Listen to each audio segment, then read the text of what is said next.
দুটা কোঠা নিৰ্মাণৰ বাবে 8 লাখ টকা তেখেতে আগবঢ়াইছে। এই কোঠা দুটা নিৰ্মাণৰ শুভাৰম্ভ কৰিবৰ বাবে আজি আমি অনুষ্ঠানটো আয়োজন কৰিছোঁ।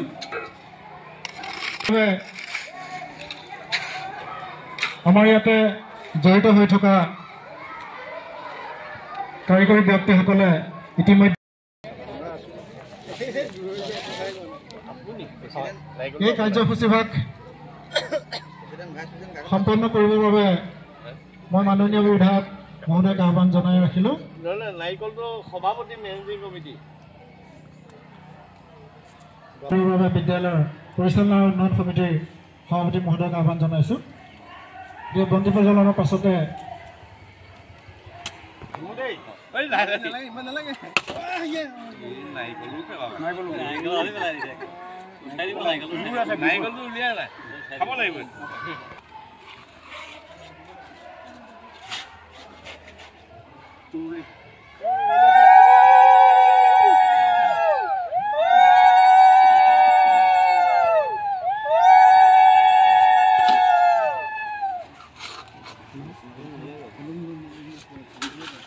পানী ওলাইছে এতিয়া শুকানে দিয়ে ভাল হ'ব।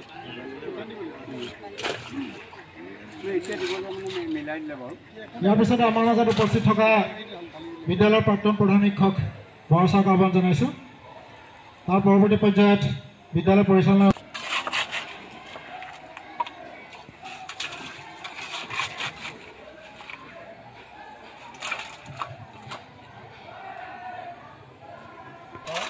মাননীয় সভাপতি মহোদয়ৰ পাছতে আমাৰ মাজত উপস্থিত থকা 43 নং ঢেকৰগড় গাঁও পঞ্চায়তৰ সভাপতি মহোদয় তেখেতক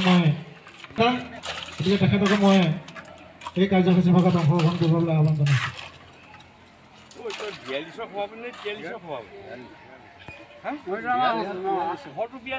আমাৰ মাজত পৰ্যায়ত আমাৰ মাজত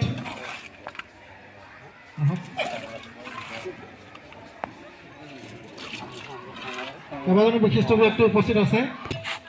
সকলোৱে ইচ্ছা অনুসৰি আমাৰ এই কাৰ্যসূচী ভাগত অংশগ্ৰহণ কৰিবৰ বাবে আহ্বান জনাইছোঁ। সকলোৰে বাবে মুকলি থাকিব। পৰৱৰ্তী সভাখন সাফল্যমণ্ডিত কৰিবৰ বাবে সকলোকে অনুৰোধ জনাইছোঁ। ইয়াৰ পিছতে আমি বিদ্যালয়ৰ প্ৰধান শিক্ষক মনসুজ গগৈ ছাৰক কাৰ্যসূচীত অংশ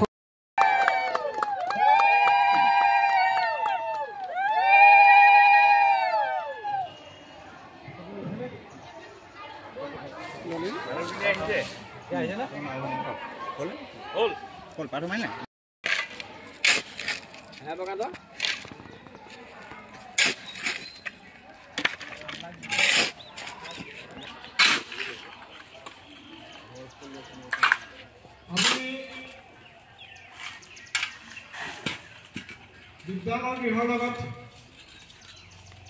পুনৰ সংলগ্ন কৰি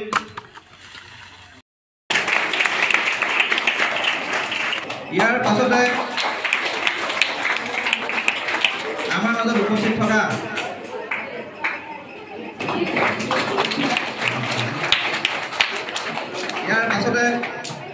আমি জীৱন্ত সমস্ত নাগৰিকাৰী স্কুলীয়া জীৱনৰ পৰা ইয়াৰ পাছতে আমাৰ মাজত উপস্থিত হৈছে ৪৮ নং গাঁও পঞ্চায়তৰ প্ৰাক্তন সভাপতি তথা বৰ্তমান প্ৰিয় বিধানসভা সমষ্টিৰ অসম গণ পৰিষদ দলৰ উপসভাপতি মোৰ বন্ধুবৰ হৃদয়তাত আন্তৰিক সহযোগিতাত এই বিদ্যালয়খনে ইতিমধ্যে এই কাৰ্যকালত তেখেতৰ এই কাৰ্যকালত আন্তৰিক কামনাৰ ফলস্বৰূপ ইয়াৰ পাছতে তেখেতৰ এই দীৰ্ঘ ৰাজনৈতিক পৰিক্ৰমা আৰু দীৰ্ঘতম হোৱাৰ আমি কামনা কৰিছোঁ।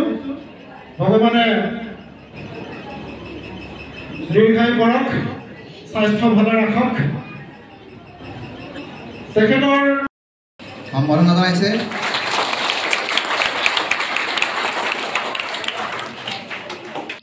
এঘাৰ নৱেম্বৰ তাৰিখে দেৰগাঁও সমষ্টিৰ শ্ৰদ্ধাৰ বহুতৰ বাবে এটা নতুন বিধায়ক ভৱেন্দ্ৰনাথ ভৰালীদেৱে আমাৰ বিদ্যালয়ৰ দুটা কোঠাৰ বাবে তেখেতৰ উন্নয়ন পুঁজিৰ পৰা 8 লাখ টকা অনুদান আগবঢ়াইছে, এলেকাৰ অধীন যিটো আমাৰ খুব প্ৰয়োজন হৈ আছিল। 5 বছৰ মূৰে মূৰে এই ক্ষণতে তেখেতলৈ আমি আমাৰ বিদ্যালয়ৰ তৰফৰ পৰা আন্তৰিক অভিনন্দন জ্ঞাপন কৰিছোঁ।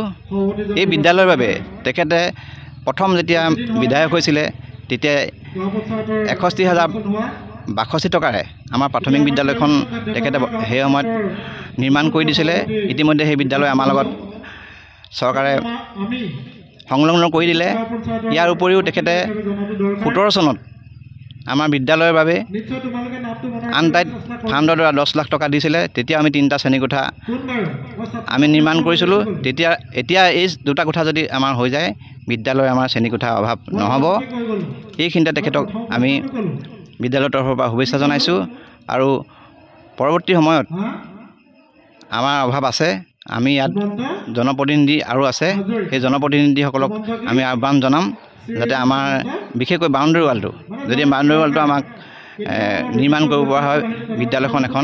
বিদ্যালয়খনৰ পৰিৱেশ ভাল হ'ব। আৰু